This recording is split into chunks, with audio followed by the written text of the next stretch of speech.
Assalamualaikum warahmatullahi wabarakatuh. Salam sejahtera untuk kita semua. Pertama-tama, mari kita panjatkan puji dan syukur kehadirat Allah Subhanahu wa Ta'ala. Semoga kita semua dalam keadaan sehat walafiat. Tak lupa salawat serta salam semoga terlimpah curah kepada junjungan kita Habibana wa Nabiyana Muhammad Shallallahu Alaihi Wasallam. Saya ucapkan selamat pagi untuk Bapak Dr. Yudi Kusworo Jati, SE MPA, selaku dosen mata kuliah strategi perusahaan, dan selamat pagi juga saya ucapkan untuk rekan-rekan semua. Pada sesi ke-12 ini saya berkesempatan untuk memaparkan materi pada bab 12 ini, yaitu tentang struktur dan desain organisasi. Adapun tujuan bab 12 ini yaitu yang pertama menjelaskan definisi struktur organisasi, yang kedua menerangkan pentingnya struktur organisasi dalam mengimplementasikan strategi, yang ketiga menggambarkan pola pertumbuhan perusahaan secara umum dan hubungan antara strategi perusahaan dan strukturnya, yang keempat mengklarifikasikan tipe-tipe tradisional dari struktur organisasi dan mendeskripsikan keunggulan serta kelemahan dari masing-masing tipe. Yang terakhir membahas kasus restrukturisasi Astra. Baik, untuk selanjutnya yang akan pertama kita bahas tentang definisi struktur organisasi. Nah, struktur organisasi pada dasarnya merupakan konfigurasi peran formal, prosedur, tata kelola, mekanisme, pengendalian, kewenangan, dan proses pengambilan kebijakan. Pedoman yang digunakan adalah struktur follow strategi, di mana struktur organisasi menyesuaikan dengan strategi yang dipilih dan diformulasikan. Selanjutnya, pola pertumbuhan perusahaan. Strategi dan struktur perusahaan biasanya berubah disebabkan oleh ukuran perusahaan. Maka bisa kita lihat dari pola pertumbuhan perusahaan, di mana pola ini menggambarkan bagaimana perusahaan dapat berkembang dari tahap awal hingga menjadi perusahaan yang lebih besar dan matang, sehingga memiliki struktur yang berbeda dalam setiap tahapannya. Nah, pada pola pertumbuhan perusahaan ada 4 tahap. Tahap pertama yaitu memiliki strategi pendapatan rendah, jangkauan produk pasar yang kecil. Nah, sehingga struktur yang dimilikinya yaitu struktur sederhana. Biasanya tahap 1 ini merupakan perusahaan baru. Selanjutnya tahap 2 memiliki strategi meningkatkan pendapatan yang dimana berhubungan dengan integrasi vertikal ke belakang dan atau ke depan. Struktur yang dimilikinya yaitu struktur organisasi fungsional. Tahap pola pertumbuhan perusahaan selanjutnya yaitu tahap 3, di mana ketika perusahaan sampai pada tahap dewasa, perusahaan akan mencari kemungkinan untuk mengembangkan pasar dan produknya. Sehingga strategi yang dimiliki atau digunakan yaitu memperluas usaha ke dalam pasar baru, produk pasar yang berhubungan dan atau area geografis. Nah, sehingga struktur yang dimiliki oleh tahap 3 ini yaitu menggunakan struktur organisasi divisional. Untuk selanjutnya, tahap 4, ketika bisnis perusahaan semakin berkembang dalam hal penjualan peluang di dalam pasar domestik menjadi hal yang semakin sulit, maka perusahaan akan mencari kemungkinan untuk mencari peluang di pasar internasional. Sehingga pada tahap 4 ini strateginya yaitu pengembangan ke dalam pasar internasional. Maka struktur organisasi yang bisa digunakan atau struktur organisasi yang dimiliki yaitu antara lain divisi internasional, area geografis, divisi produk internasional, fungsional internasional, dan matriks internasional. Yang selanjutnya bentuk struktur organisasi. Bentuk struktur organisasi yang biasa digunakan ada 4. Yang pertama adalah struktur sederhana, yang kedua struktur fungsional, yang ketiga struktur divisional, yang keempat struktur matriks. Untuk yang pertama yaitu struktur sederhana, pada umumnya digunakan oleh organisasi yang sangat kecil dan mempunyai satu atau sedikit lini produk.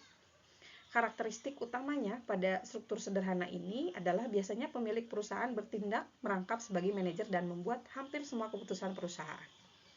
Struktur sederhana ini bersifat informal dan koordinasi tugas dilaksanakan dengan pengawasan langsung. Bentuk struktur organisasi sederhana ini memiliki keunggulan dan kelemahan. Keunggulan yang dimiliki oleh struktur sederhana ini, yang pertama, pengambilan keputusan tersentralisasi, yang kedua, spesifikasi tugas kecil, yang ketiga, hanya terdapat sedikit kebijakan dan aturan, yang keempat, evaluasi dan sistem reward bersifat informal, yang kelima, seringkali bisa meningkatkan kreativitas dan individualisme. Ada juga kelemahannya sebagai berikut. Yang pertama, seringkali karyawan bertindak sesuai dengan keinginannya sendiri karena sedikitnya aturan. Yang kedua, sistem informal dapat menimbulkan ketidakpastian karyawan akan tugas dan kewajibannya.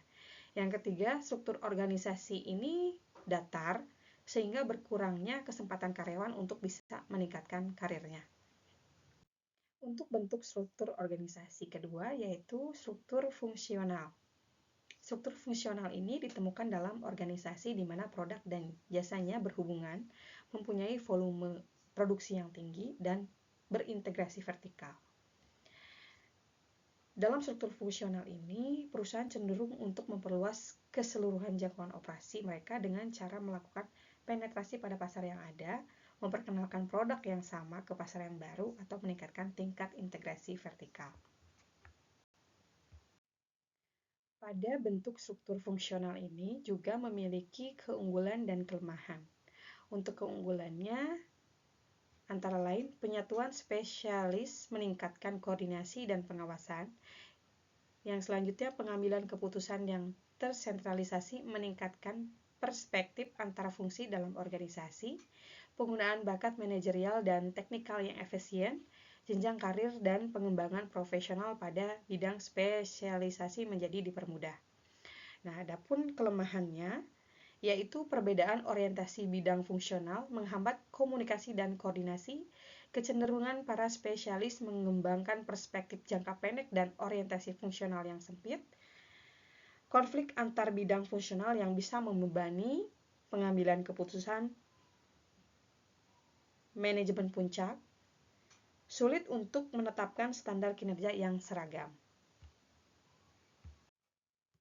Yang selanjutnya ini adalah gambar struktur fungsional di mana fungsi perusahaan dapat dibagi dalam bagian produksi, teknik, pemasaran, sumber daya manusia, personalia, akuntansi, dan keuangan.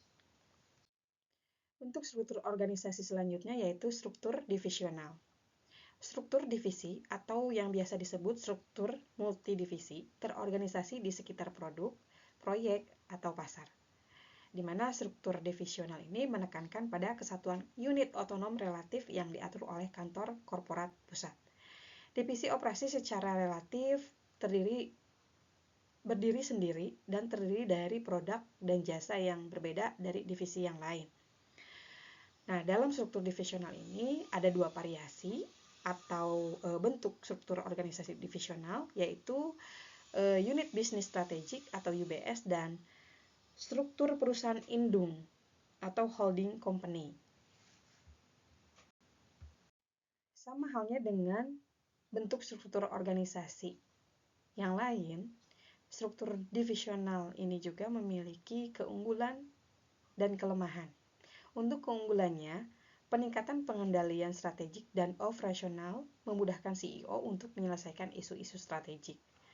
Respon yang cepat terhadap perubahan, meningkatkan fokus pada produk dan pasar, meminimalkan masalah yang berhubungan dengan pembagian sumber daya antar bidang fungsional, memfasilitasi kemajuan general manager. Nah, untuk kelemahannya antara lain penambahan biaya karena adanya duplikasi karyawan, operasi, dan investasi. Kompetisi disfungsional antara divisi bisa mengurangi kinerja perusahaan. Kesulitan dalam mempertahankan citra perusahaan dan terlalu menekankan pada kinerja jangka pendek. Selanjutnya, gambar struktur divisional ini memperlihatkan karakteristik struktur divisional, di mana struktur divisional ini adalah jenis struktur organisasi. Perusahaan dibagi menjadi beberapa divisi yang beroperasi secara relatif independen. Setiap divisi berfokus pada produk, layanan pasar, atau wilayah tertentu. Dalam struktur divisional ini memiliki dua variasi, yaitu unit bisnis strategik. Yang pertama, dengan struktur UBS, divisi dengan produk pasar dan atau teknologi yang sama dikelompokkan menjadi satu kelompok yang homogen, dengan maksud untuk mendapatkan sinergi. Adapun kelebihan dari variasi ini, yaitu perencanaan tugas dan pengawasan oleh kantor pusat dapat lebih teratur, di mana pengambilan keputusan terdesentralisasi sehingga divisi bisa bereaksi terhadap perubahan dengan cepat.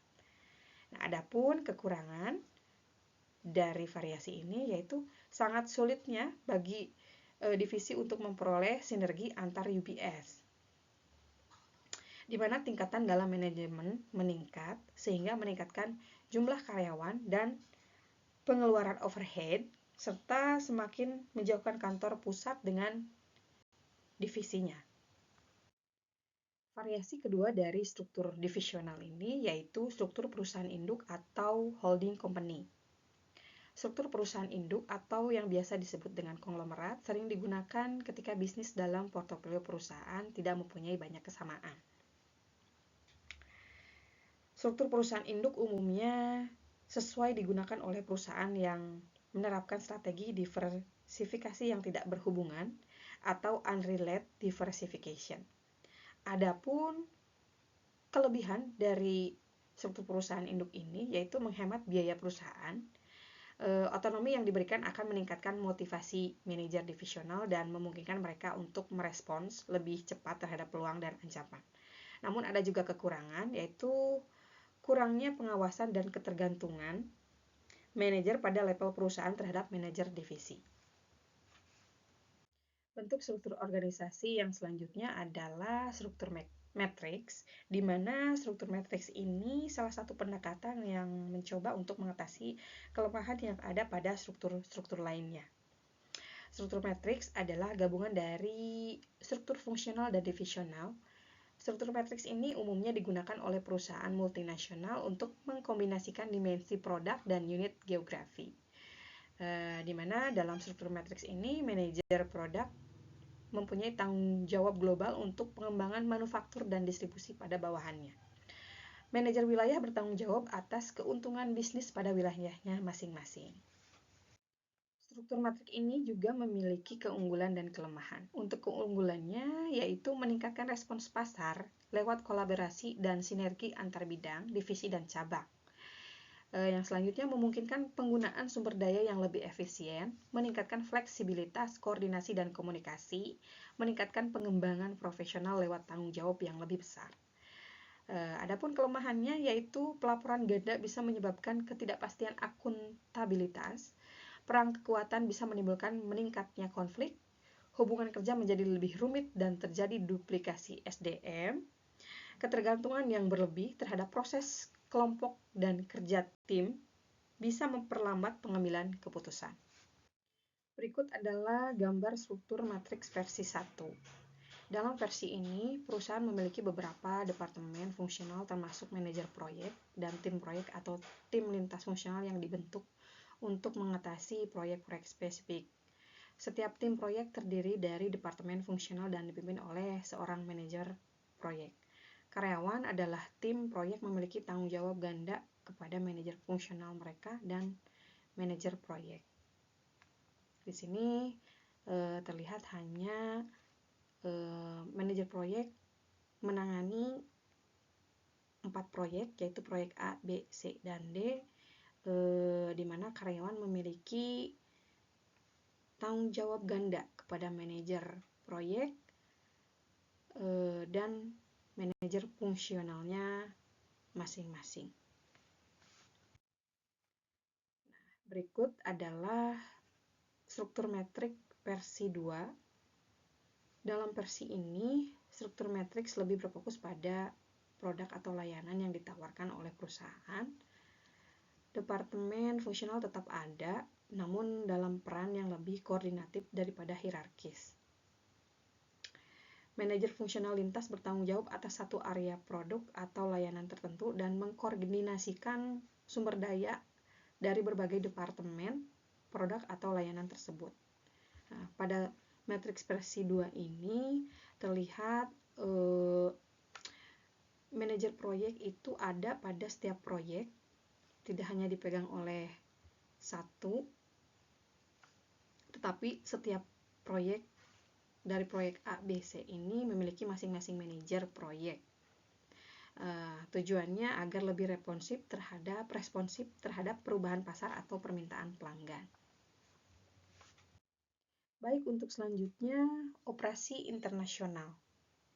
Sejalan dengan masuknya perusahaan ke dalam pasar internasional, mereka biasanya mengikuti semacam pola perubahan pada struktur yang berhubungan dengan perubahan pada strategi mereka.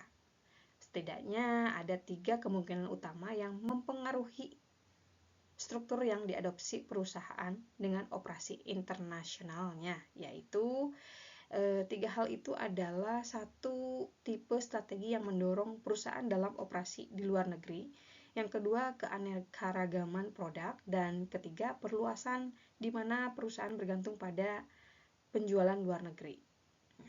Adapun tipe struktur yang digunakan untuk mengatur operasi internasional suatu perusahaan, yaitu yang pertama divisi internasional, yang kedua divisi area geografis, yang ketiga divisi produk internasional atau worldwide product division, yang keempat matriks internasional atau worldwide matrix, yang kelima campuran internasional atau worldwide mix. Ini adalah gambar struktur organisasi internasional berbasis area geografis, di mana struktur organisasi ini perusahaan mengatur organisasinya berdasarkan area geografis dan wilayah. Struktur ini memungkinkan perusahaan lebih adaptif dengan lingkungan lokal di masing-masing wilayah, sehingga mereka bisa mengambil keputusan yang cepat dan mengembangkan strategi yang tepat. Pada struktur berbasis area geografis ini memiliki keunggulan strategik dan kelemahan strategik. Untuk keunggulan strategiknya antara lain memungkinkan penggabungan strategi untuk kepentingan masing-masing pasar geografi, delegasi keuntungan atau kerugian sampai tingkat strategik terendah, meningkatkan koordinasi fungsional dalam pasar yang dituju, mengambil keunggulan ekonomi dari operasi lokal, dan menyediakan pelatihan bagi general manager dengan tingkat yang lebih tinggi. Adapun kelemahan strategiknya antara lain mengandung masalah dalam memutuskan apakah pusat harus menyeragamkan setiap area geografi atau memperbolehkan adanya perbedaan, sulit untuk menjaga kekonsistenan citra atau reputasi perusahaan, menambah tingkatan manajemen untuk menjalankan unit tiap area geografi, dan bisa menimbulkan duplikasi pelayanan staf pada perusahaan induk dan tingkat distrik. Baik, terima kasih untuk waktunya dan perhatiannya. Mungkin sampai di sini pemaparan materi bab 12 ini tentang struktur dan desain organisasi. Mohon maaf atas segala kekurangan. Wabillahi taufiq wal hidayah. Wassalamualaikum warahmatullahi wabarakatuh.